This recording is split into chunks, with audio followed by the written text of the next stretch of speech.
Lou Paskalis is the relentless voice every corner of the media industry needs to hear, and probably doesn't want to. He's here to call out the hypocrisy, confront the chaos of AI, and demand advertisers step up to save journalism from the brink of irrelevance. Lou doesn't mince words, and today he's breaking down how unchecked algorithms, clickbait culture, and a fractured regulatory landscape are pulling the rug out from under media ethics. Eric Troutman, the czar of the TCPA, isn't just the guy you call when your phone rings too much. He's the guy you must call. Need to navigate the legal minefield of robocalls, texts, and telemarketing nightmares? Troutman doesn't just give you advice. He hands you a roadmap, a compass, and a do not press this button sign. Practical? Yes. Actionable? Absolutely. And if you're not calling him first, let's be honest, you're probably making a mistake. Welcome to the show. I'm Paysock Latin, your guide to cutting through the noise of advertising media with a sharp tongue and just enough caffeine to keep it interesting. Today we'll dive into the big questions about ethics, innovation, and maybe why Lou Paskalis thinks investing in journalism could save both democracy and your brand's reputation. Stick around, it's going to be a good one. First of all, Lou, how are you doing today? Let's kick off with the heavy stuff, media ethics. Okay, so those are two very different questions. I say thank you very much. I'm doing great, just coming off the Thanksgiving holiday here in beautiful Charleston, South Carolina. And media ethics is a broad and ever-growing swath of considerations.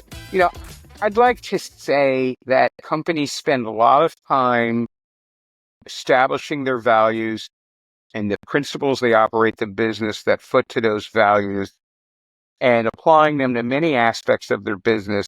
But having been a media buyer, practitioner on the client side for 3.5 decades, often those aren't translated to activities in media. Media sort of gets a buy, no pun intended, on those. And I think increasingly it's becoming important to close that gap, to ensure that you're walking the walk with the media investments. Everything from, do the companies that we invest with reflect our values about perhaps customer choice when it comes to privacy? Are they transparent in the same way that we are with our customers when it comes to investing our dollars? Does the leadership frequently opine about the kind of issues that we're confronting in an era where everything seems to be headed towards the AI drain and everything is going to be orchestrated in real time by a series of interrelated algorithms that could learn their way away from our values? And how do we govern that? So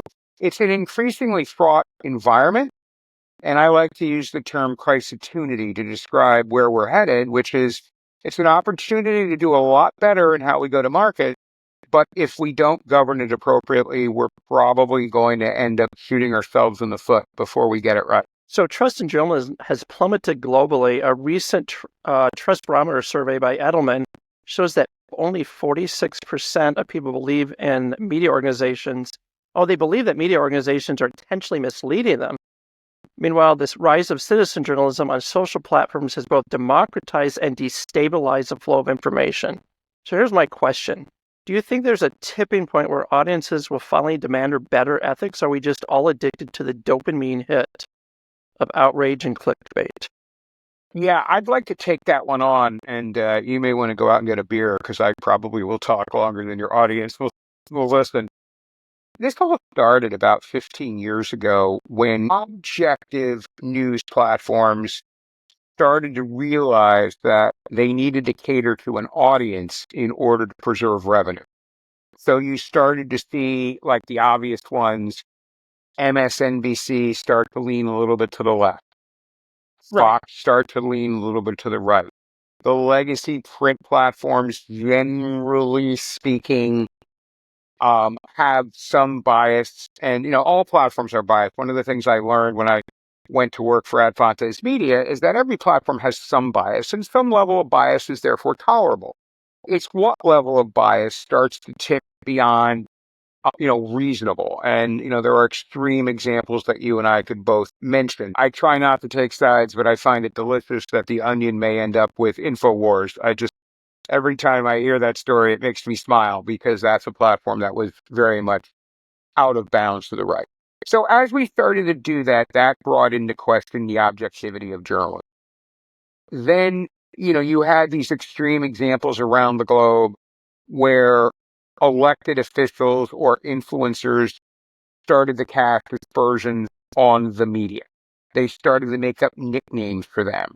They started to ascribe an agenda to destabilize the incumbency with inconvenient facts. And that started to take hold. These figures, let me use one from outside the U.S., Viktor Orban, have tremendous influence in their country. And if they start telling you the media is bad and they've got a microphone that's even bigger than yours, eventually frequency takes hold and people start to think that. And so we're at a cyclical point where the platforms are in question. But I would make a distinction between the platforms themselves and the journalists that work there.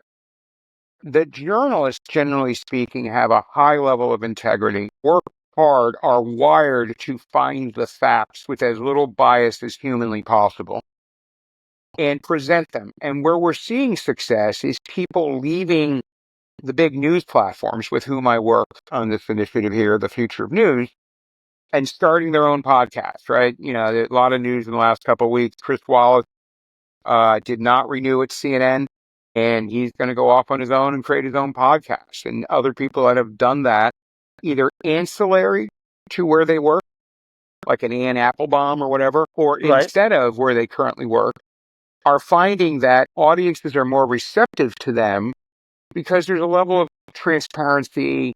There's no editorial organization around them limiting what they say, shaping what they say, trying to, do various things to preserve the platform's reputation.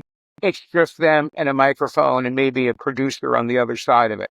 So, but I do think it's cyclical. I think we will recognize that quality news journalism matters to a variety of constituencies in the country. But let me start with ad-supported journalism, which is a subset of that, which allows quality news product to be available for free to people who might not otherwise afford it.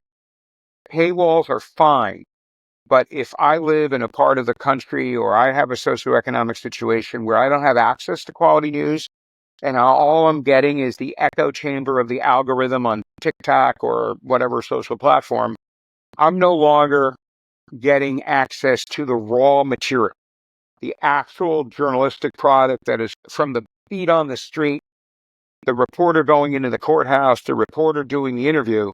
It's getting massaged. And that starts to create a distance between those who have access to quality journalism and those that don't. So speaking of social media platforms, what do you think about the social media platforms labeling misinformation? Is this actually a public service or overreach? I think it's a necessary public service within some level of discipline. And I watched for a decade while one of my mentors, Sir Martin Sorrell, would ask every social media platform owner, Mark Zuckerberg, Jack Dorsey, Sheryl Sandberg, are you a tech company or a publisher? And the heart of that question was, do you have an obligation to constrain misinformation? And I think the real answer, the true answer is, in the context of freedom of speech, you have an obligation. And let me say that again. In the context of freedom of speech, you have an obligation.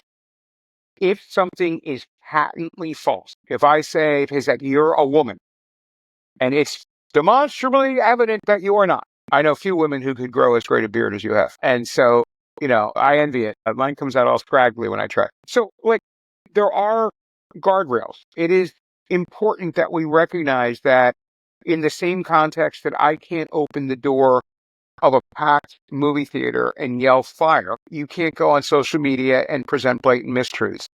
So it puts the social media companies in a bit of a bind on how do they execute that. Well, that's actually considered a mistruth, that you can't yell in a fire. You can yell in a fire. You just have repercussions. Yeah. Yeah. Meaning that I think that's also a big mistake that a lot of the new social media or the people that think themselves to be journalists, they don't understand that there's repercussions for what they do. Yeah, I think that's a fair push. But at the end of the day, the social media platforms cannot have a role that accelerates misinformation without some content moderation. Twitter was quite good at that. And then, it got purchased by someone who eliminated 4/5 of the capability to moderate content. And you saw what happened. The advertisers left in droves. And that's a part of it too. The advertisers need a clean, well-lit environment. They don't, in my experience, they don't have a political agenda. Very few, if Right. any, have a political agenda. They just want to meet their customers in an environment where they're not getting bombarded with a consistent set of mistruths. Left-leaning or right-leaning doesn't matter. And so it's in the best business interest of the platform to maintain some content moderation. And I would think as we move forward, that responsibility will only grow. So how much responsibility do individual journalists have when their organizations are pushing to do unethical things? I think that's an edge case, but I think the good journalists stand up. I don't think we have a lot of journalists who are being pushed to do something unethical. I think that there's always, the problem with journalism today is the economic model as it exists no longer works. And there hasn't been a lot of innovation. Isn't everyone pushing for clicks though? Could that be unethical? Yeah, but that's the wrong economic model. Yeah, right. Listen, let me pick one that I agree with you on. A great journalist writes a great article on a topic of interest and turns it over to someone who writes a headline. And that headline writer, all that individual is trying to do is get a massive amount of clicks. And I can't tell you how dissatisfying it is for me personally. And I think I'm emblematic of readers overall. When you get to the article and it has little, if anything, to do with the headline, the way the headline was written. That is unethical. And I would agree with that. There is pressure on the legacy business model because there hasn't been innovation on the new model. And I don't know what the new model should be. Subscription doesn't work prima facie, with some exceptions. New York Times, Meredith Kopit-Levien has done an amazing job there of building a subscription model for the paper of record, for the platform of record in this country. But smaller markets are not going to be able to sustain themselves with subscription. And that's where the real war is. We're on average losing 2 news publishers a week in the United States on the local level because the economics don't work. We've seen innovation in something like the Recount, which I thought was going to be a huge home run. That was a partnership between John Heilemann and John Battelle, both of whom you know very well. But advertisers didn't embrace it, and it was an interesting problem. It was labeled as left-leaning, but what it was true. It was truth-leaning, and the challenge at that time is that the truth more often seemed to show up on the left than on the right. So what was perceived as left-leaning was merely just truth-leaning. But there's been scant little. I give a lot of credit to the Washington Post, who's has a TikTok editor and a woman named Carmela Boynton. And she actually uses her TikTok skills and a team around her to promote actual news articles to a TikTok audience from the Washington Post. And they've seen meteoric growth with that audience. But I'm hard-pressed to come up with a third example of innovation that strays away from the click model. The click model is not sustainable. So we have to find new ways to get it out there and make money. So who do you think should oversee media accountability? Industry watchdogs, governments, or consumers? I mean, we've learned already that associations like GARM don't have the, I don't know if want to call it gravitas or pockets to survive basic lawsuits. There's nothing basic about the House Judiciary Committee's chairman, Jim Jordan, going after a trade association. As you know, I've worked for or with trade associations my entire career. They play a very vital role to the growth and stability of the advertising industry and the marketing industry. Firstly, they set standards. We would be nowhere without the work of the MRC, which was started by the federal government as the TRC, the TV Ratings Council, in the early 60s. We would be nowhere with the vital work that Tony Katzner and the IAB do to establish standards, of all manner. That allows us to trade. It creates an economic marketplace. We have to agree on what is an impression. And in fact, I don't even agree with the definition of an impression, which is, on screen for half a second and, 1/4 visible or whatever for video. But that's the standard we trade on, we transact on. So without that, you have a financial Tower of Babel where nothing moves forward. So trade associations need to do their work. And if you really understood the work that GARM did, there was nothing that you could point to that said, GARM wants me to advertise on this platform, but not on that platform. And what was done had a chilling effect on the work of trade organizations. And I can already feel this constriction. And that's going to be really hard for us as we move into these increasingly nuanced and highly complex and technical ways to go to market, particularly with things like AI, dynamic creative optimization, measurement in its new forms. If there's a 5-year backlog on the work trade associations due to set standards because they're only taking on 1 or 2 projects a year instead of 4. So I'm a big proponent in what you described as self-regulation, but is really the role of the industry coming together. Most trade associations, when you're working in a task force, you've got agencies, you've got vendors, and you've got clients really having thoughtful discussions about what it's going to take to advance the agenda. I was on the board of MRC for many years, and there were, 100 people on a call, and they were representing each of those constituencies, and it wasn't contentious at all. It was very out in the open, and you really got to consensus, and we did great work.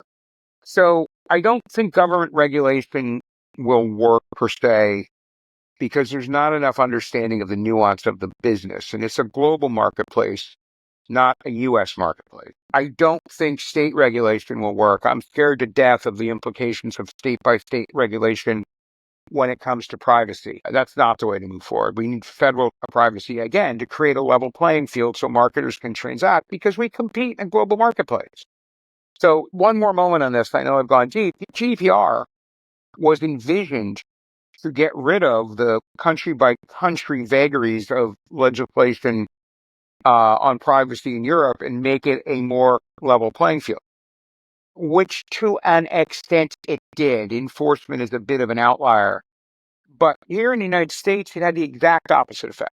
The work that Privacy America was doing to try to get a federal law led by a really wonderful guy named Stu Ingus, when that seemed to go nowhere, the states took it upon themselves. And now we have this Tower of Babel of state regulation. And the problem with that is it makes it very hard for publishers to actually be compliant and for marketers to actually thread that needle. And compliance tech, companies like Safeguard Privacy, for example, is my bet for big growth in the next decade, because as it gets more and more complicated, marketers are going to take a belt and suspenders approach. If that happens across the broader digital ecosystem with some of the other issues I just mentioned, it's going to be impossible to go to market in any way other than like a broadcast advertisement 20 years ago. So I want to pivot to talk a little bit about what everyone else is talking about, which is AI. First of all, do you see it as a force of good? Are we creating Skynet 2.0, but with banner ads? So I think AI is the single biggest crisis opportunity that we'll face in my career. I remember that word from last time. Yeah, it is. I use it whenever we're at an inflection point. And so for the last 20 years, we've tried to achieve a certain level of personalization using really weak proxies, the cookie, other things built around the fragility of the cookie. And the cookie at best worked in a very marginal way. And we made very broad assumptions about what was a shoe intender based on previous behavior 6 months ago. Well, 99% of people buy the shoes within 10 minutes of looking at the ad. And why do we consider them to still? Yeah. And everyone needs shoes at one point in their life, hopefully. Right. But with AI, I can tell you, instead of the 6 million shoe intenders that a traditional segmentation schema might identify, at this moment, only 30,000 people are in the market because the others don't need shoes at this point in time. So AI can do that for me. Context is actually more important than identity. Situational context starts to allow AI to divine intent. We can get a lot better at propensity. Propensity in the cookie model was, the average person is 0.05% interested in a product, and you're highly propense because you're 0.06. That's 20% better, but it's still nothing, right? Well, AI can get you there much more quickly, and you don't have to vet all the assumptions, and it's not constrained by rules because it learns dynamically in session. So that's the good news. But what I try to teach my clients is for every hour that you put into how AI is going to make your go-to-market better, how it's going to reduce cost, how it's going to increase relevance, and achieve one of my white whales, which is engineer relevance in every interaction, make every interaction more likely to be able to earn attention, because I can't buy attention anymore. I have to earn it. But for every hour you do that, spend an hour on governance. Because if you let the machine learning go to its logical conclusions without really understanding how it arrived there, you won't end up in Skynet. I don't think we'll get that bad, but I do hear that a lot. But you'll end up not being able to explain to a regulator, if you're in a highly regulated category like pharma or financial services, to your board, to your customers, how the AI is actually living up to your values. We talked about that earlier, how you want to go to market, how you want to be reflected in the marketplace, and not disenfranchising protected classes. If you let the AI work on its own, it's going to find people living on the margins are not valuable customers and therefore exclude them from offers. You don't want to do that. You don't Do you want to think do AI that. can ever be unbiased? Oh, yeah, I do. With the right governance routine, right? A very simple solution to what I just said is to never deliver less than 10% of our impressions to any individual class. List all the classes, and then the remaining, let's say 40%, will double, treble down on the most valuable audiences, those with high household income. Newsreaders, which absolutely represent a very valuable audience in terms of socioeconomic status, right? So there's ways to govern, but you can't outsource it to your agency or ignore it or deal with it later. The time to govern is now. The time to build those internal stakeholders. It's your chief risk officer. It's your chief compliance officer. It's your chief experience officer. It might be model risk governance. It might be AI governance, forming a coalition to say, what do we stand for? How do we put our values into our AI solution? And how do we continually monitor it so that if it starts to go off the rails, we catch it before it's too late? So what's your take on AI written articles? Do you think they should be marked as such, or just we assume that everything now is AI? Because we've just gone down that rabbit hole. So I don't think there should be anything that is an AI written article. I think AI does two things really well. Let's take the journey from discovery through content production, through content adaptation and distribution. So discovery is always going to be a journalist. AI cannot go into the courthouse and understand the context of what was happening. It may get a word recording, it may get a transcription, but think about those artists that paint the faces when the verdict is given and the reactions. The AI won't catch that. There's a lot of situations where you need shoe leather. You need to get a feet on the street and go cover something. The school board meeting where the books that you and I read when we were growing up are getting banned. So that's never going to get replaced by AI. Now, the journalist could give his or her notes to AI and ask AI to summarize those notes. I do that routinely in my work, particularly when I'm asked about, my opinion on a new business venture in a category I don't know about. I use Perplexity, right? So that may be something that's a force multiplier. You don't have to have a room full of fact checkers either, checking facts. The AI can do that for you too, and that's going to save a lot of cost. But then there's a human element that comes in, which is the editor. The editor is going to take that product where the AI has taken the notes and synthesized them and say, well, this narrative isn't compelling for our readers. I think we should change the first paragraph and rewrite the, first two sentences in the third paragraph. It's going to allow the editor to work more quickly. And then maybe the last part of that, the adaptation part, which is the headline risk that I talked about earlier, where the headline often does not reflect the central narrative of the story, maybe AI could do a better job of that, and we could attenuate how much needs to be clickbait, versus how much needs to be fact-based. And then AI can help with the distribution of it, getting it, in the right content. Like when I was in social media was reporting to me in my last job at a big company, you just don't take the Twitter post and put it on LinkedIn. You have to adapt it. And now you've got Threads, which I'm increasingly enamored with. You've Right. got TikTok, right? All those things could be adapted in real time so that the content you produce is actually relevant to the community that those individual platforms serve. So it's not an either or. People see this as a lever, all in or all out. And I think it's more like the EQ on the stereo when you and I were kids, like balancing where does AI win and where does the human element get tailwind for what the AI can take off their plate. So what do you think the biggest ethical dilemma will be in the role of AI in media? Well, I think it'll be precisely where you're pointing, which is there will be some platforms that are financially in peril that will eliminate a large swath of their newsroom. And this has already happened. I like to tell the story of the Salinas Morning Herald, which is a 165-year-old newspaper that served Salinas, California, one of the oldest papers on the West Coast.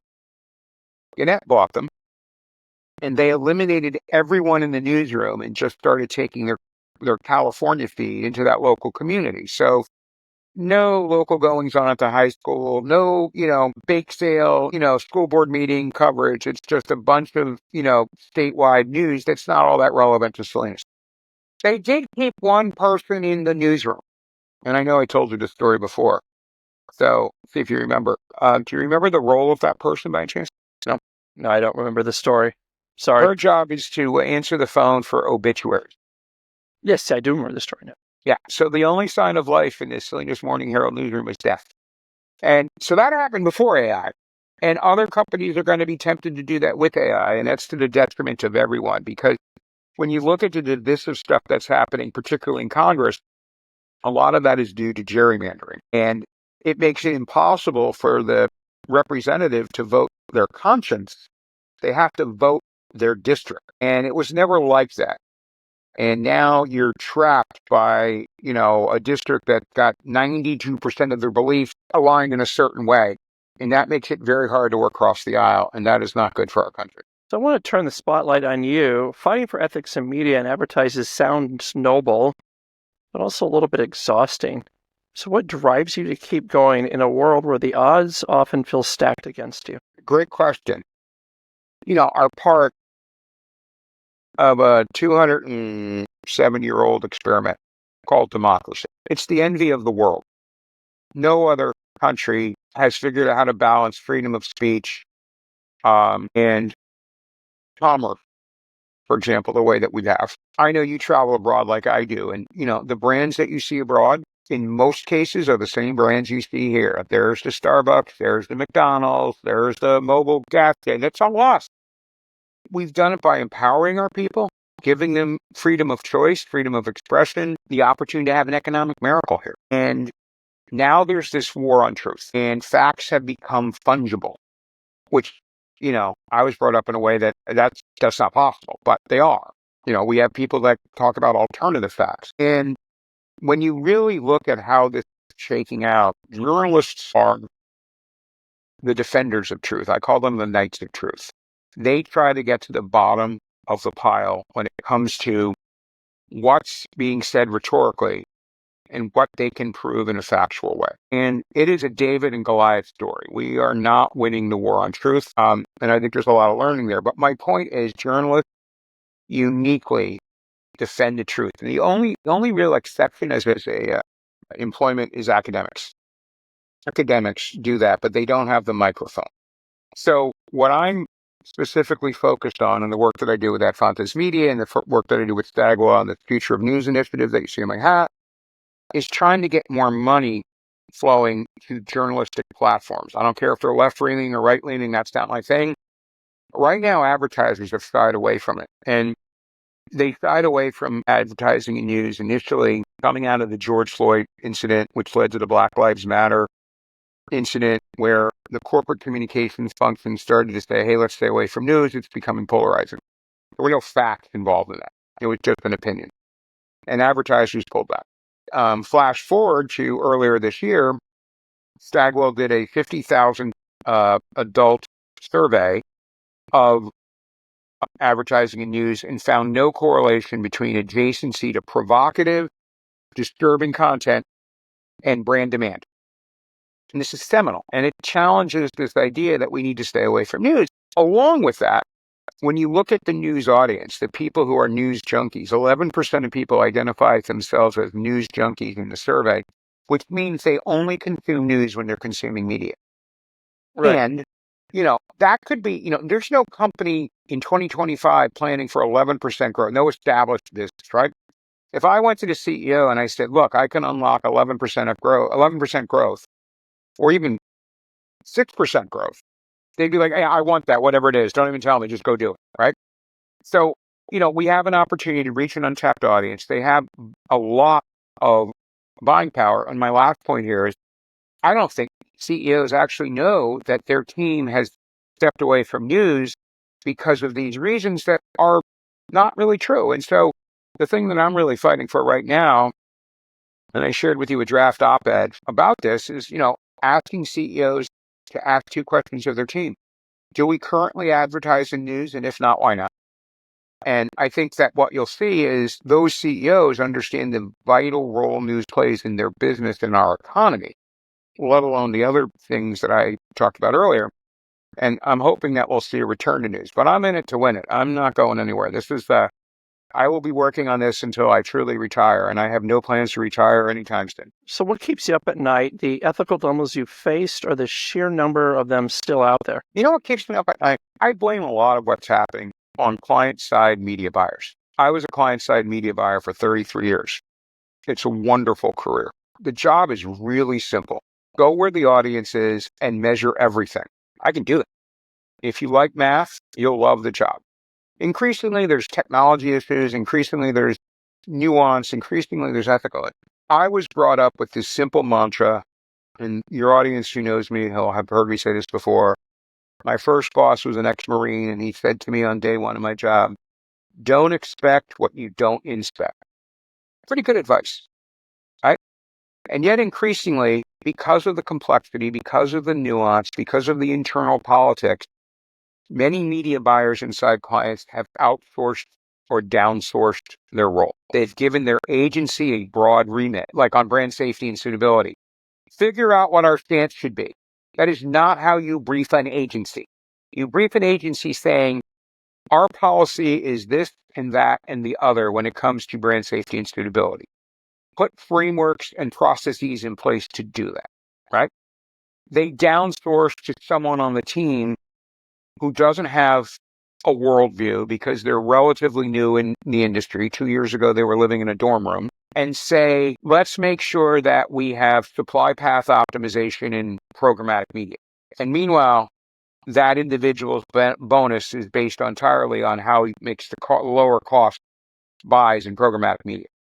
Nothing about supply path optimization. I had a young man who worked for me when I first started working this in my last job who asked me point blank, Lou, why do you care about this? We're making our numbers, which is to say we were achieving our growth goal within the cost constraints we were given. But we weren't optimizing, the supply path, and there was a lot of shit in the sandwich. That's the prevailing mentality. And I feel like we must, and we used to do much better. So what keeps me up at night is the loss of thought leadership amongst the client leads. And there are exceptions. There are great people out there. There's Shannon Reed at GM. There's Vinny Rinaldi at Hershey's. There's Andy Kaufman at the NFL. There's Amy Adams at Discover. I could go on. These are the people that I constantly end up in conversations with about where the industry is going. But there's not enough of us. Too many aren't media professionals, didn't start in the business, don't understand what the issues are, and go with the flow. I call it hiding in the herd. And I hate those people because they're allowing a really great industry to devolve. So what's one piece of wisdom that you'd pass down to the next generation of media professionals? I would say, beyond don't expect what you don't inspect, which is the greatest piece of advice I was ever given, I would say you need to look at the media industry as an infinite paint box and a blank screen, a blank, canvas. I have found throughout my career that the greatest fulfillment and the greatest followership that I was able to generate was from programs that people said, nobody's ever done that before. Oh, you can't do that. That won't work. Nobody will agree to that. Why would you do that? That seems like a lot of work. That's where the fun begins. I've gotten to do the craziest thing. It's tomorrow is Small Business Saturday. And 18 days before Small Business Saturday was in the marketplace, And I think I met the guy who did that. Tom Sclafani.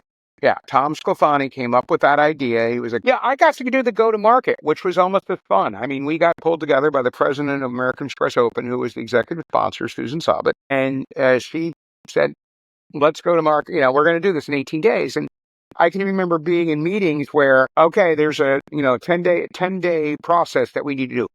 No, just do it. I'm like, okay, can you send it to me in email? Just do it. Okay.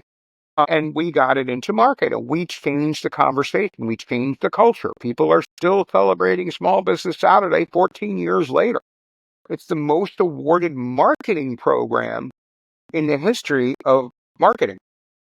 Did I just lose you? Sorry. Okay. Just, okay. Small Business Saturday is the most awarded program in marketing, but I would say it's one of the most impactful things that the marketing industry did on the American economy. And it was driven by two simple facts. 8 cents out of every dollar spent at a small business. 68% of new employees in the economy were driven by small business. 90 cents out of every dollar stayed in the small business in the local community. And this was a time during a very difficult economic downturn, 2009, 2010. People were frustrated with Congress because they weren't acting. I had an office overlooking Zuccotti Park, and you could hear the protesters, protesting Wall Street. It was well thought out. It came out of nowhere. There was no precedent for it. And now you've got Giving Tuesday. You've got, every day of the week has something around Thanksgiving. But the blank canvas and the infinite paint box were what empowered us to just go do it. And I've got other stories like that, but that's the best part of the business. So fight conventional wisdom. Do you ever feel optimistic about the future of ethics in your field? Or is it more of a hope for the best, plan for the worst? I think both things can be true, to be honest with you. I do hope for the best. I do think that we will move towards our better angels. It was 114 years ago when, what was the book about the meat industry it was a classic book about how filthy the meat industry was. I'm not going to think of it right now. Let me start over.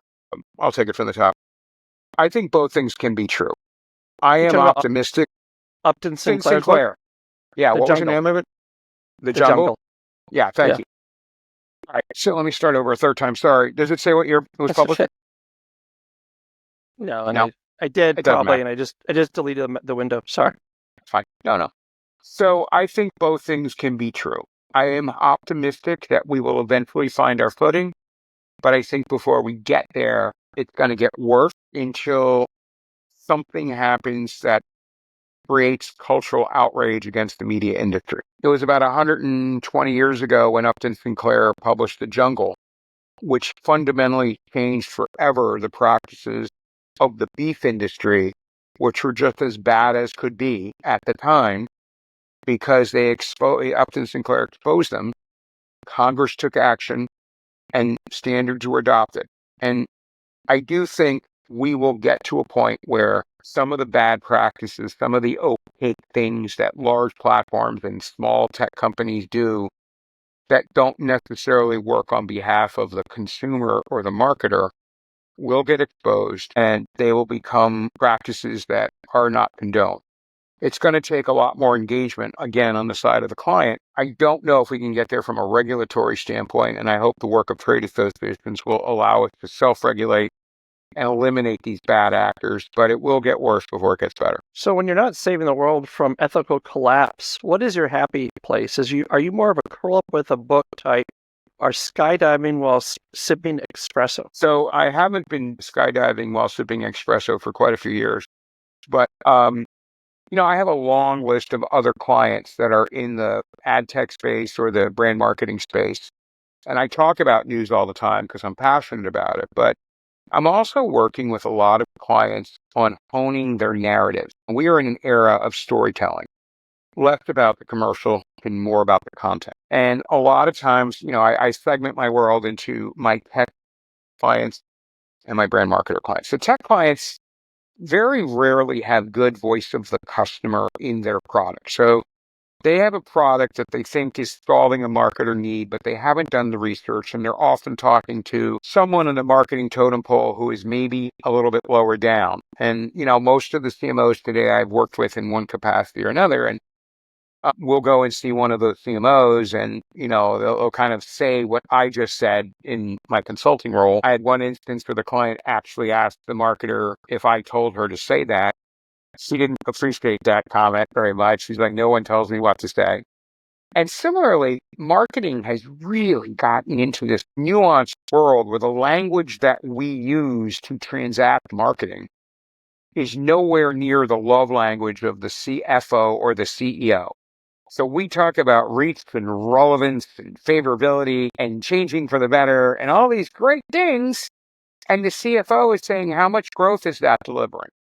So it's about quantifying how something like is changing for the better is actually contributing to the bottom line, and then talking about for every dollar that you give marketing, not for media, not for advertising, but for marketing overall, for every dollar you give marketing, we're giving you $1.32 back, and of that, 24 of those 32 cents are going directly to growth because we can show incrementality in terms of who the customer is or what that customer is buying that they weren't buying. That's my happy place, really.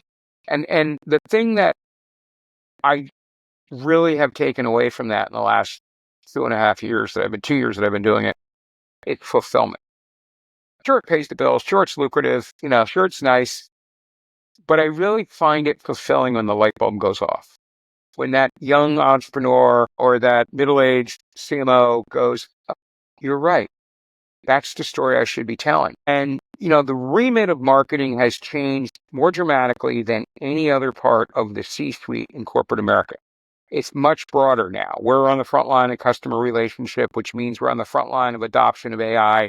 We're on the front line of, dynamic creative optimization, real-time segmentation at scale, a lot of new ways to go to markets like RMNs and CTV, all the orchestration that we need to do. What is the KPI across the entire enterprise? And so you're constantly seeing your scope increase as a marketer, but you're not necessarily seeing your team increased. And so you've got to rethink how you're organized. We used to have an assembly line that, spent its entire year making the new campaign. And now you have to work in real time. You have to work in a scrum. You don't have the luxury of a 14-week cycle to go shoot and edit the commercial. You need to do it by Friday. So helping people adapt to that, let go of the baggage, understand how to frame the value add of what we're doing. There's endless work there, and there's endless joy for me. For hobbies, I'm a Formula One fanatic. Right before I came on your show, I was watching sprint qualifying for the F1 race in Qatar, and I am an avid reader. I am currently reading a great book called The Death of Expertise, which I highly recommend, and it's about the anti-intellectual movement in the United States, which is very dangerous. I don't want to know the facts. I don't like that guy, and I like this girl, so I'm going to go with whatever she said. I don't really understand what she's talking about, but I don't need to. I trust her. That's very, very scary. And we know that extranational entities, I won't mention them by name, like Russia and China, are exploiting that and exploiting that to our detriment. And so we need to stop this movement against anti-intellectualism. So I read a lot. So if you weren't doing this work, what would be your plan B? Would it be a race car driver?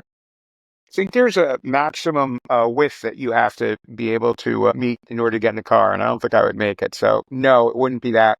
Do you remember a movie called Wag the Dog? Yeah, of Probably course. not. Okay. It was supposed to be about Clinton. Yeah. But there was a character in the movie played by Dustin Hoffman who was a movie producer.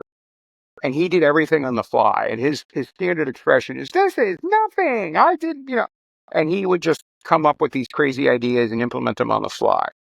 And every time I see that movie, I'm like, I'd be good at that. You know what? I can I can actually think on my feet and solve things. It's kind of like what I was talking about before for innovation, and people say, you can't do that. You just figure out a workaround. I would like to have been a movie producer. So what's the most hilarious, terrible piece of advice that you've ever received? Was it just be yourself during a high-stakes pitch? No, hilarious, terrible piece of advice. I don't know if I have a good answer for that. I had a boss who was very fond of saying, assume good intent, particularly when you were reading an email. Right. It's very easy to read into an email and say, oh, this is hostile, when in fact it wasn't. Somebody was writing on the fly.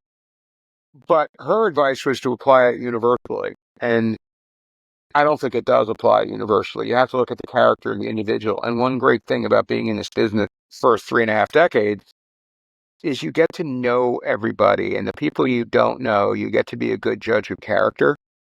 And I am seldom surprised by somebody who I initially had a bad sense about and, end up finding out that I was wrong and it's a good person. One person I was wrong about that I was really enamored with was Carlos Watson, the founder of Ozzy. I was so amazed at the business results that he was getting that I was very gung-ho to advertise on his platform. And I kept hearing this little voice in the back of my head. It's like, I've never seen results like this. Truth be told is, they weren't actual results. They were fiction. But he was so charismatic. He was such a great presenter.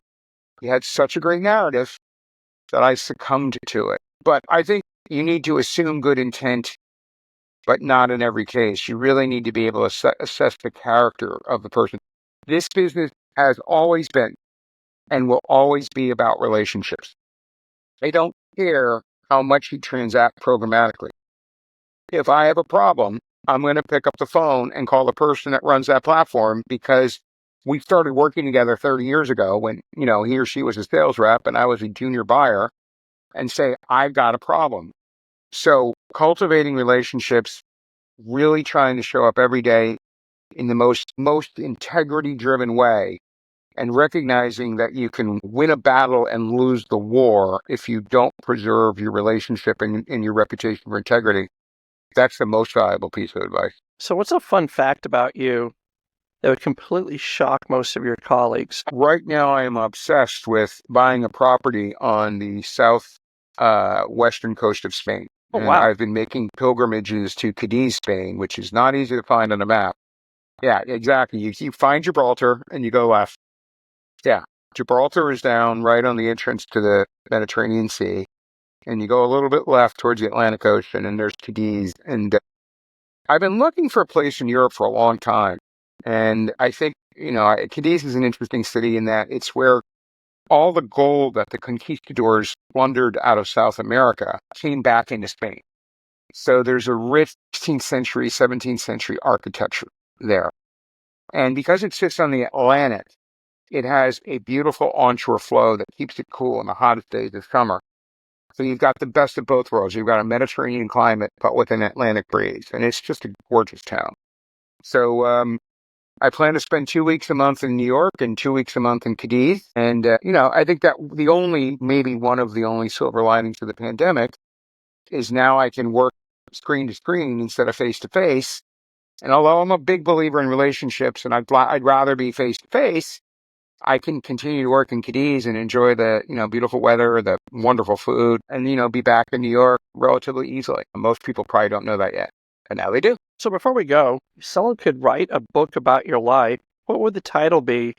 And would it make the bestseller list? I think the title of the book about me would have something to do, this may not be the best manifestation of it, but listen to the voice in your head, follow your instinct, zig when everybody else zags, don't be a victim of conventional thinking. Somewhere in the middle of that, hopefully it would be a provocative title. When I hear it coming up like that, I just know that things are gonna end bad.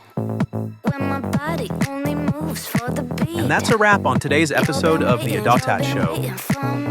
Lou Paskalis didn't just deliver insights, he lobbed them like truth grenades, taking aim at the chaos in media ethics, AI governance, and the fragile state of journalism. Before we go, a big thank you to our sponsors, Troutman Amin and Incremental, for keeping the lights on and our mics hot. Your support doesn't just pay the bills, it keeps the bold ideas flowing, and let's be honest, you're probably making smarter decisions just by association. If you're not rethinking your next ad buy or questioning your stance on AI ethics, or you even paying attention, Lou reminded us that the stakes aren't just high, they're existential. As always, stay bold, stay curious, and know more than you did yesterday. See you next time.